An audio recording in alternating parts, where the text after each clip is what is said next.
1991년 7월 21일 오후 11시 30분 위스콘신주 밀워키 시내 한복판에서 일어난 일이다.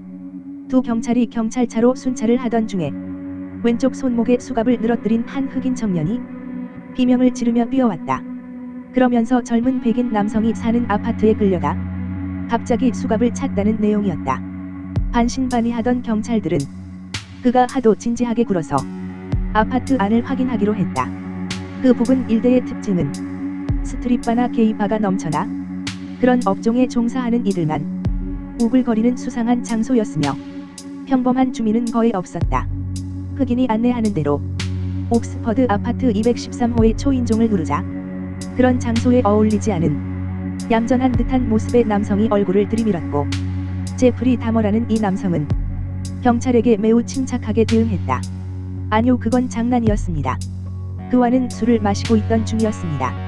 라고 말하자 경찰은 수갑 열쇠나 내놓으라고 했고 제프리 다머는 안방으로 갔다. 그리고 수갑을 손에 차고 있던 흑인은 저 놈이 칼을 들고 날 죽이려고 했다며 작은 목소리로 말하자 경찰 한 명이 혼자 안방으로 가려는 제프리 다머를 제지하고 다른 경찰이 침실로 갔다. 지독한 냄새가 났다. 용케도 이런 곳에서 사는 건가? 라는 생각을 하며 열쇠를 찾기 위해 서랍을 뒤지던 중 구토가 나올 듯한 사진이 경찰의 눈에 띄었다. 그것은 토막난 시체의 사진이었던 것이다. 뭐야 이건? 그 목소리를 듣자 제프리 다머는 재빨리 도망치려고 했다. 젠장. 그 놈을 놓치면 안 돼. 제프리 다머는 그 자리에서 바닥에 엎드린 채로 등 뒤로 수갑을 차게 됐다. 그 후 소란스러운 현장을 보기 위해 구경꾼들이 모여들기 시작했으며 경찰들은 냄새의 원인이 어디인지 눈치채고 제프리 다머의 냉장고 안을 들여다보았다. 하느님 맙소사. 사람의 머리가 들어가 있어. 그 순간 제프리 다머는 사람의 목소리가 아닌 듯한 짐승의 목소리로 비명을 지르기 시작했다. 냉장고 안에는 4개의 머리와 사람 고기가 보존되어 있었다. 파일링 캐비닛 상단에는 3개의 두개골이 있었고 하단에는 사람의 뼈와 2개의 두개골 그리고 끔찍하게 되어버린 사람들의 사진이 찍힌 앨범이 있었다.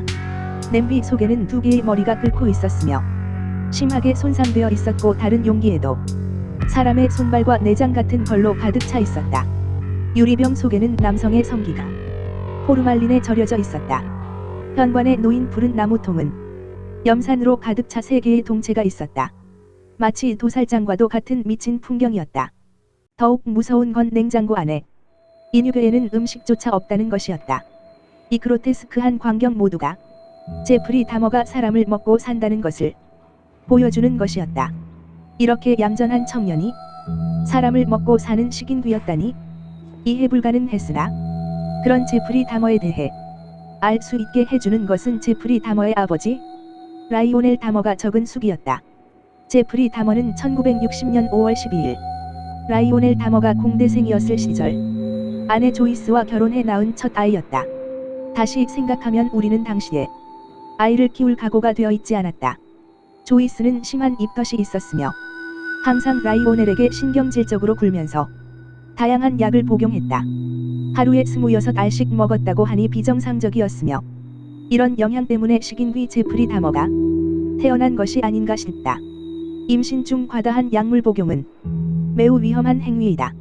제프리의 출산 이후 라이오넬은 학업에 전념해 학사 학위를 1962년에는 분석화학 박사 학위를 따냈다.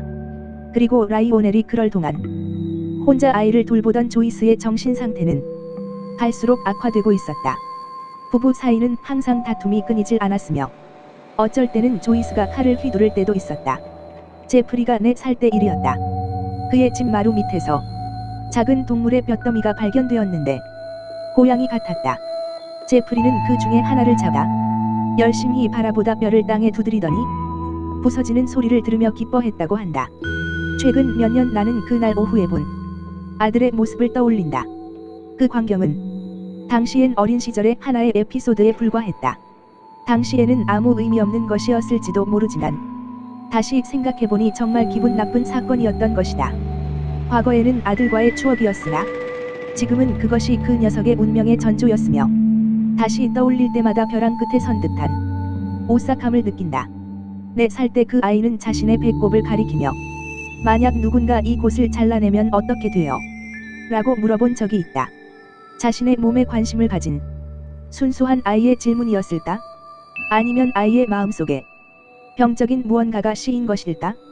낚시를 같이 가면 창자를 드러낸 물고기를 보며 홀딱 반해 마냥 밝은 눈으로 지켜보았다. 정말 그것이 아이의 순수한 호기심이었을까? 아니면 나중에 213호에서 발견될 끔찍한 것들을 보는 듯한 눈빛이었을까? 한편 어린 제프리 다머는 아버지의 연구실에서 본 화학약품을 담은 비커에는 일절 흥미가 없었다. 그레이엄 0이라면 눈이 뒤집어질 듯이 보는 물건이었다고 한다.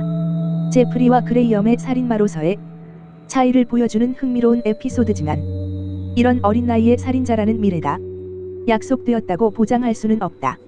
어쩌면 그레이엄에게는 화학자로서의 미래가 있을 수도 있고 제프리 다머는 외과의사로서의 미래가 있을 수도 있으니까. 그렇지만 어째서 그렇게 되지 못했나? 둘 다 가정에서 정의란 것을 받지 못했기 때문이다. 제프리의 경우 정서불안증과 약물 중독의 엄마는 물론이고 아버지는 항상 연구에 몰두하느라 정신이 없었으며 엄마는 둘째를 낳은 뒤 정신 상태가 더 심각해졌으며 결국 1977년 라이오넬과 이혼하고 만다. 그렇게 제프리는 숲속에서 혼자 보내는 시간이 많아졌다. 그의 마음은 조용히 점점 없어지고 있었다. 1992년 2월 공판에서 처음 알게 된 것이지만 제프리 다머는 항상 집 근처 거리를 자전거를 타며 서성거렸다. 자전거에는 돌아다니면서 회수한 동물의 시체가 가득 담긴 검은색 비닐봉투들이 있었다고 한다. 그렇게 모은 동물들의 시체 무덤을 만들어주고 있었다고 한다. 그리고 동물의 썩은 시체의 살점을 뜯어내거나 말뚝에 개 머리를 박아버리기도 했었다고 한다. 재판에서 그 이야기를 들었을 때 왜 난 당시에 그 아이에게 아무것도 가르쳐주지 못했을까? 라고 생각했다. 또 당황했던 점은 어째서 그런 행위를 했던 흔적을 단 하나도 발견해내지 못했을까였다. 재판이 끝나고 몇 개월이 지난 뒤 나는 길을 걷던 중에 이웃 부지에서 무덤으로 보이는 흔적을 발견했다. 거기에 개 머리를 꽂은 말뚝 또한 발견했다. 사람들이 발을 들여놓지 않은 숲속에서도 그 흔적은 발견되었다. 문제는 부모가 가르치지 않았기 때문이 아니라 부모가 몰랐던 것일지도 모른다. 제프리가 집 주변이나 근처 숲에 해놓았던 흔적은 어쩌면 제프리 자신이 보내는 위험 신호가 아니었을까? 제프리가 처음 살인을 저지른 것은 18살의 일이었다. 그 당시 제프리는 자신이 게이인 것인가? 라며 고민하고 있었다. 친구도 없는 내가 남자 애인을 사귈 수 있을까?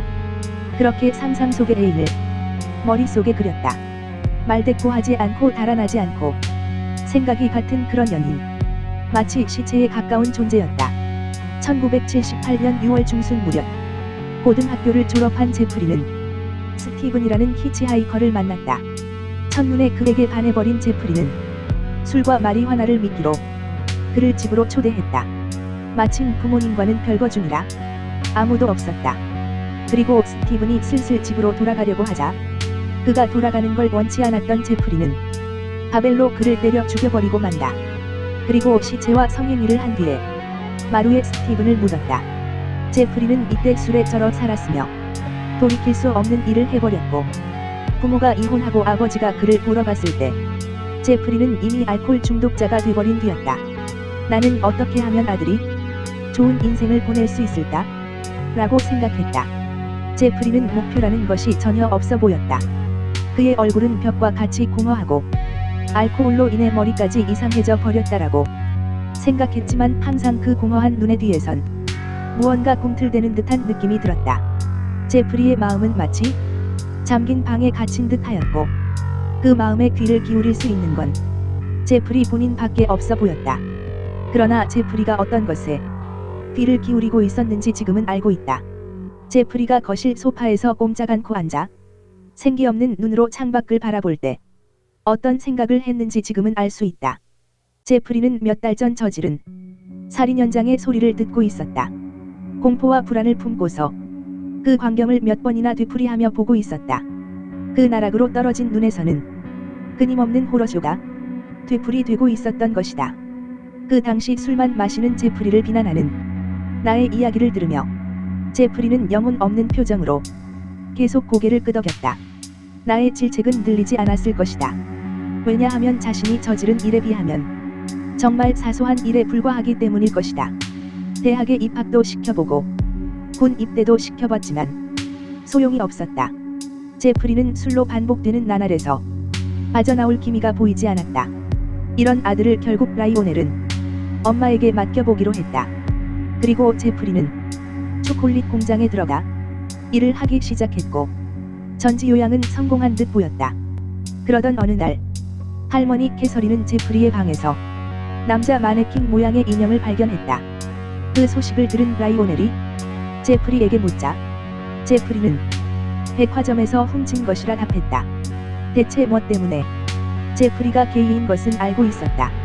자위를 하는 것 때문이었다. 그러나 아버지나 할머니는 그 사실을 몰랐다. 이것은 라이오넬의 재혼 상대만 어느 정도 눈치를 채고 있었던 일이며 말끝을 흐리면서 경고를 보냈었다고 한다. 뭔가 이상했습니다. 구체적으로는 말할 수 없었지만 하여튼 뭔가 이상했습니다. 이건 나중에 알았던 것이지만 이 마네킹 사건 직후 제프리는 근처에 살던 소년이 교통사고 때문에 죽은 것을 신문을 통해 알게 되어 그 무덤을 파헤치려 했던 적이 있었으나 한겨울에 얼어붙은 땅에서 무덤을 파내는 것은 매우 힘들었기에 포기해버렸고 제프리는 그 마네킹을 시체 대신해서 가지고 있었던 것이었다. 최근 제프리는 밤이 되면 근처 게이바를 찾아다녔으나 과묵한 제프리는 제작을 찾지 못했다. 거기서 생각해낸 것은 수면제를 이용한 방법이었다.